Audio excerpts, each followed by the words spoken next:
Something is happening right now in grocery stores across the country, and most people won't notice it until it's too late. I'm not talking about one product. I'm not talking about one store. I'm talking about a pattern, a quiet shift happening behind the scenes. Items that have been on shelves for years are starting to thin out. Some are shrinking in size but keeping the same price. Some are getting harder to find. Some are just gone, replaced by a store brand or nothing at all. I've been tracking this for a while now. I've talked to people who work in distribution. I've watched the warehouse club pricing shift. I've done my own shopping runs and noticed what's missing. And today I'm sharing 12 items that I think you need to know about. Items that budget-conscious shoppers and families who like to be prepared should be watching closely right now. Some of these are going to feel obvious, but a few of them are going to surprise you. Especially number 7. I'm not going to tell you what it is yet. But when you hear it, I think you're going to say the same thing I did. I couldn't believe it was on this list. If you're new here, hit subscribe right now. I share these insider shopping updates regularly. And trust me, you don't want to miss what's coming. Let's get into it. All right, let's talk about what's actually happening. These aren't random. Every item on this list is showing at least one of the same warning signs. Rising input costs, supplier consolidation, shrinkflation, or demand that's quietly outpacing supply.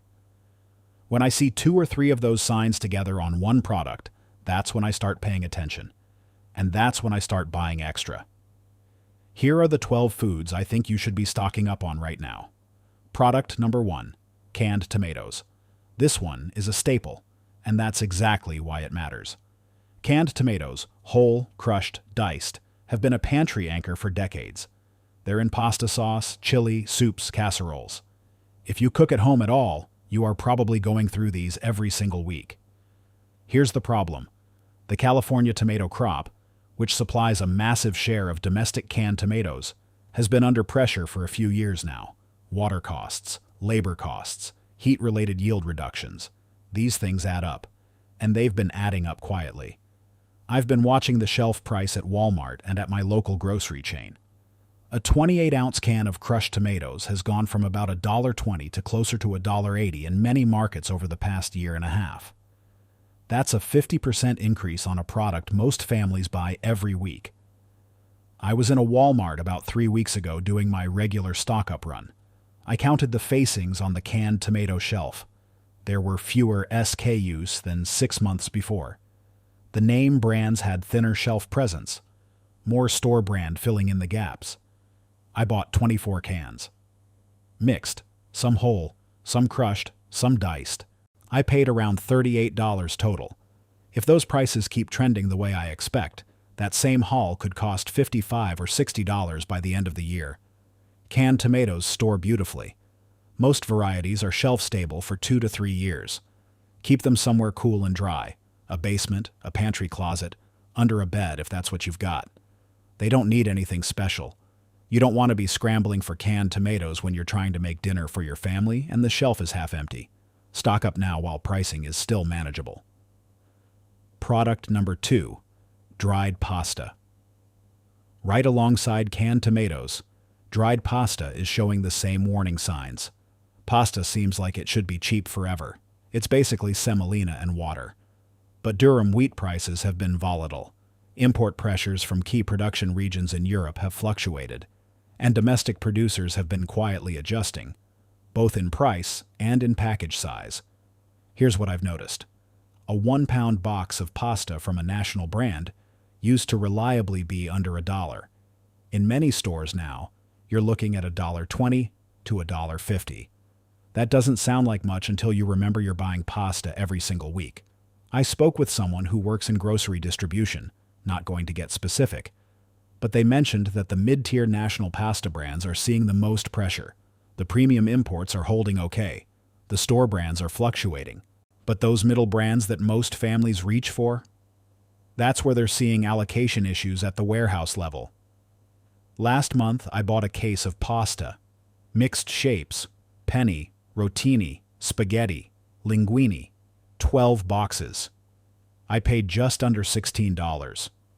If I'd waited another 2 months and prices bump another 15 to 20 cents per box, that same case is closer to $19 or $20. Dried pasta has an essentially indefinite shelf life when stored properly. Sealed in its original packaging, kept dry and away from pests, pasta can last 5 years or more without losing quality. If you want to extend it even further, transfer it to airtight containers or vacuum seal bags. Stock this one deep. It's versatile, it's filling, and it pairs with everything. Product number 3, canned beans.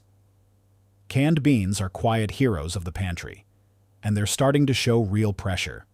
Black beans, kidney beans, chickpeas, navy beans. These are cheap protein. They're filling. They stretch a meal further than almost anything else in the store, and they've been incredibly stable in price for years. That stability is starting to crack. The canned bean category depends heavily on consistent pricing from processing facilities, and several of the mid-size processors have either consolidated or reduced their regional distribution. What that means at the shelf level is fewer options, thinner stock, and prices that are starting to creep up. I've been doing price checks at multiple stores near me. A 15-ounce can of black beans that was 69 cents 2 years ago is now sitting at 89 cents to $1 in most places. That's roughly a 30 to 40% increase on a product that most budget shoppers rely on. I did a big bean run about a month ago. I bought 48 cans total, a mix of black, kidney, and chickpeas. I paid right around $42. That's less than 90 cents a can on average. If prices keep climbing, the same haul could run $60 or more in another year. Canned beans store for 2 to 3 years easily. Some people find them fine well past that, though the quality starts to degrade slowly after the best buy date. Store them cool, dry, and away from anything that could damage the cans. This is one of those items where stocking up doesn't feel dramatic. It just feels like common sense. Product number 4, cooking oils. This one caught a lot of people off guard.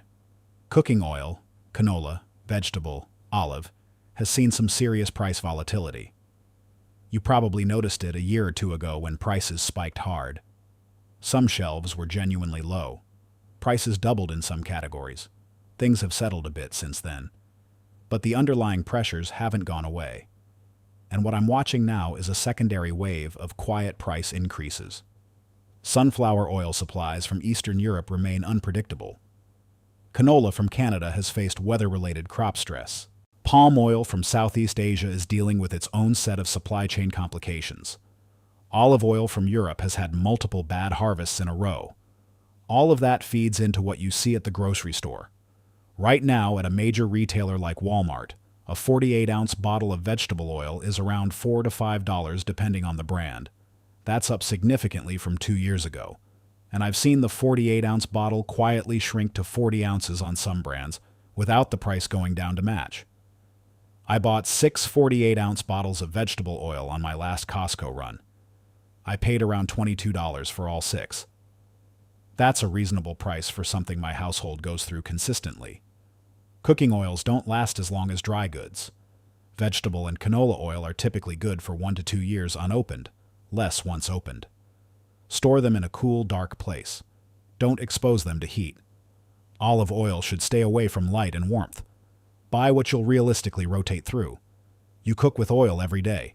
Make sure you've always got enough on hand. Product number 5, canned tuna and canned salmon. Protein is getting expensive. Everyone knows it.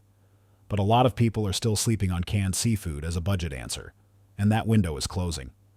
Canned tuna has been inching up for a couple of years. Fishing quotas, fuel costs for fishing vessels, and processing labor have all contributed. And the big national brands, the ones you recognize, have been doing something subtle. They've been reducing the size of the can while holding the price point. A classic 6-ounce can of tuna from a major brand is now often a 5-ounce can, sometimes 4.5. Same packaging, same label style, same price, or sometimes a few cents more. That's textbook shrinkflation. And a lot of shoppers aren't catching it. Canned salmon has followed a similar trajectory. Wild-caught pink salmon, the affordable variety, has seen price pressure at both the fishing and processing levels. I've watched the price of a standard 14.75 ounce can go from around $2 to nearly $3 at most major grocery chains over the past 18 months. I loaded up on tuna about 6 weeks ago. I bought 4 cases of 12 cans each. 48 cans total. The price came to about $52. That's roughly $1.08 per can. If the trend continues and I'd waited, I'm looking at $70 or $80 for the same amount. Canned seafood stores for 3 to 5 years when kept sealed and in a stable environment. It's one of the best protein sources you can put in a long-term pantry. And it's versatile. Tuna salad, pasta, rice dishes, wraps. This is one of those items where waiting costs you real money. Don't wait. Product number 6. Frozen vegetables. Frozen vegetables sound boring until they're not on the shelf anymore. Here's something I don't think most shoppers are thinking about. The frozen vegetable category, peas, corn, broccoli, green beans, mixed vegetables, has been experiencing consistent, quiet price increases, and the variety on frozen food aisle shelves has been thinning. Part of this is energy costs. Freezing, transporting, and storing frozen foods costs significantly more than it did 3 or 4 years ago. Those costs get passed along at some point. And we're in the middle of that pass-through right now. I asked someone I know who works near the retail distribution side of the business what they were seeing. Without getting specific, they mentioned that smaller regional frozen vegetable brands had been reducing their distribution footprint. When a regional brand pulls back, that shelf space often sits thinner or gets absorbed by a larger brand at a higher price point. I picked up 12 bags of frozen vegetables at a Walmart 2 weeks ago. Peas, mixed vegetables, broccoli florets, and green beans. I paid about $23 total. Some of those bags were down to 12 ounces from what used to be 16. That's a real size reduction, and most people scanning the shelf don't even catch it. Frozen vegetables, properly kept, are good for 8 to 12 months in a standard freezer. If you have a deep freezer, you can extend that further. They hold their nutritional value extremely well, and they're a critical backup when fresh produce is expensive or unavailable. If you've got freezer space, start filling it. Product number 7. Butter. Here it is, number 7. And yes, I know what you're thinking. Butter? This is the one that got me. I didn't expect to put it on this list. But when I started looking at the data, I couldn't argue with it. Butter has seen some of the most dramatic price increases of any dairy product over the past 2 years. The national average for a 1-pound block of butter at a major grocery chain was sitting under $4 not long ago. In many markets now, you're looking at $5 to $6. Some name brands at premium grocery stores have crossed $7. The cause is not one thing. Milk fat pricing has risen. Dairy herd sizes have been declining slightly as smaller farms exit the market due to margin pressure.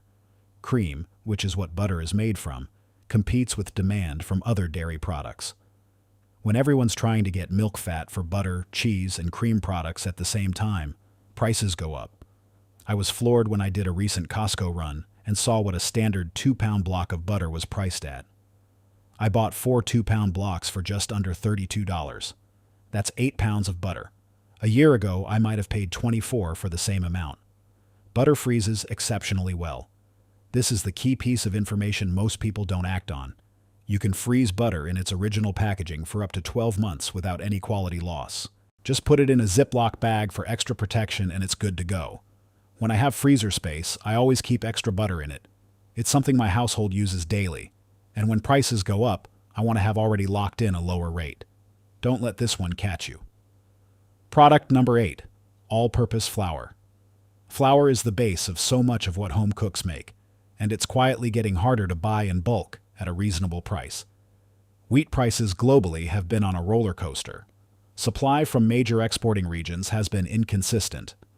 Domestic milling capacity is concentrated in fewer hands now than it was a decade ago. And when you combine those factors with rising transportation costs, you get steady, quiet price increases on one of the most essential pantry staples there is. A 5-pound bag of all-purpose flour at a standard grocery store was well under $2 not long ago. Now it's reliably $2 to $2.50, sometimes more depending on the brand. The 50-pound bags at restaurant supply stores, which savvy home bakers and preppers have always gravitated toward, have also seen meaningful price increases. I buy flour in bulk. I picked up 3 25-pound bags at a warehouse club about a month ago. I paid just under $32 total. If I'd waited or bought smaller bags at retail, the same amount of flour would have cost $50 or $60. Flour stores well if you handle it right. Keep it in airtight containers. Food-grade buckets with gamma lids are ideal. Keep it away from moisture and pests. In a cool, dry environment, all-purpose flour can last 1 to 2 years without issue. If you want to go longer, oxygen absorbers in sealed buckets can extend that shelf life significantly. Flour is versatile in a way that very few pantry items are. Bread, pasta, pancakes, thickeners, coatings. Buy more than you think you need.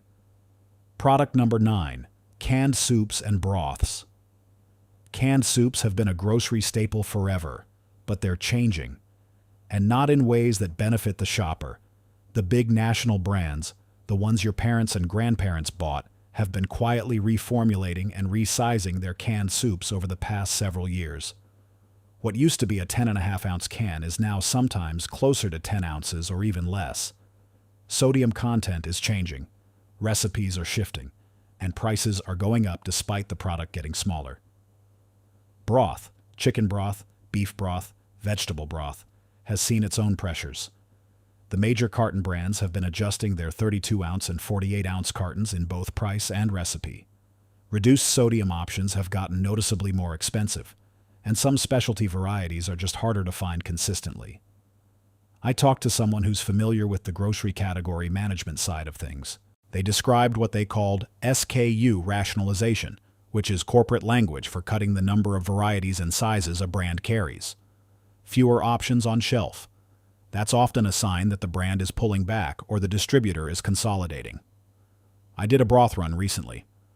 I bought 24 cartons of chicken broth, 32-ounce cartons from a brand I trust. I paid $41. If I'd bought smaller containers or waited for prices to tick up again, the same volume would have cost significantly more. Canned soups and unopened broth cartons are typically good for 18 months to 2 years. Once opened, use within a week and keep refrigerated. The broth can also be frozen in ice cube trays for convenient portions. On a cold night when you need something fast, you'll be very glad you stocked these. Product number 10, oats and oatmeal. Oats are one of the most underrated pantry items there is, and the pricing window on them is shrinking. A canister of quick oats or old-fashioned rolled oats has been one of the most reliably affordable breakfast options for years, but oat prices have been rising quietly. A 42-ounce canister of a major brand like Quaker has gone from around $4 to closer to $5.50 in many markets. That's a meaningful increase on something millions of households go through weekly. Part of this is Canadian oat production, which supplies a significant share of the U.S. market, dealing with growing season variability. Part of it is the rising cost of processing and packaging. And part of it is the popularity of oats. Overnight oats, oat milk production pulling from the supply, oat-based snack foods. Demand is up. Supply is under pressure. At Costco, a large container of rolled oats still represents a solid value, but those prices have also crept up. I bought 2 large canisters last time I was there. I paid about $19 for both. A year ago, I would have paid around $15. Oats are fantastic to store. Old-fashioned rolled oats kept in a sealed container in a cool, dry place last 2 to 4 years easily. If you vacuum seal them with oxygen absorbers, you can push that to 5 years or more. They're a breakfast, a baking ingredient, and an emergency staple all in one. If you're not already buying oats in bulk, start. Product number 11, honey. This one surprises people, but once I explain it, it clicks. Honey is facing real supply pressure right now. Bee colony health in North America remains a serious ongoing concern. Beekeepers have been dealing with colony collapse, pesticide exposure, parasites, and habitat loss for years. That affects domestic honey production consistently.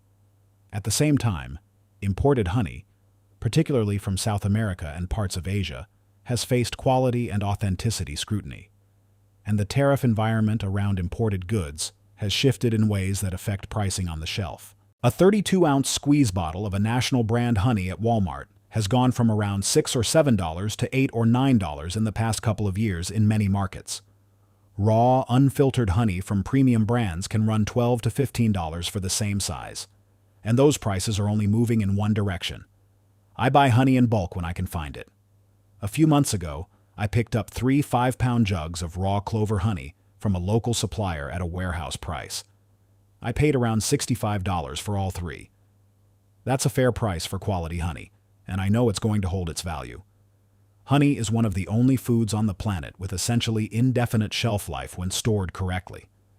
Keep it sealed, away from moisture and direct sunlight, and at room temperature. It may crystallize over time. That's completely normal and doesn't mean it's gone bad. Just warm the container gently and it returns to liquid. Honey is also medicinal. It has a shelf life longer than most people will ever need. Stock it now. Product number 12, rice. We're ending with the king of the pantry, and rice absolutely belongs on this list. White rice is the most widely consumed staple food in the world. It's also one of the most price-sensitive items in the grocery store. When supply shifts, price shifts fast. And right now, the global rice supply chain is dealing with real pressure.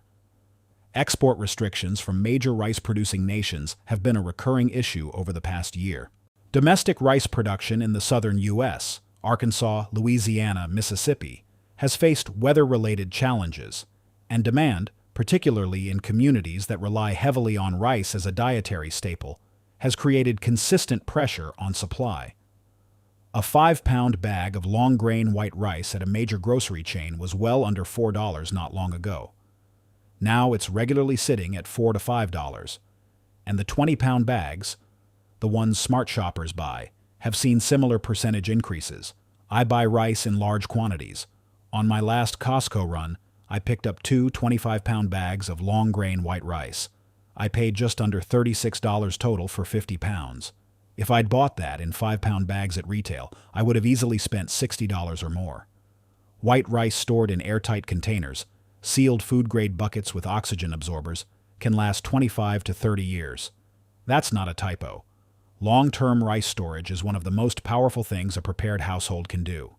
It's calorie-dense, it's filling. It pairs with almost everything else on this list. Stock up, in bulk. Now. Okay. Let's step back for a second and look at the pattern here. Every single item on this list is showing at least one of the same warning signs. Rising input costs, supply chain consolidation, package shrinkage, demand outpacing supply. These aren't random. They're connected. What's happening right now is that the grocery supply chain is under sustained pressure from multiple directions at once. Energy costs, labor costs, weather patterns affecting crops, shipping and logistics. When all of those things move in the same direction at the same time, it shows up on the shelf.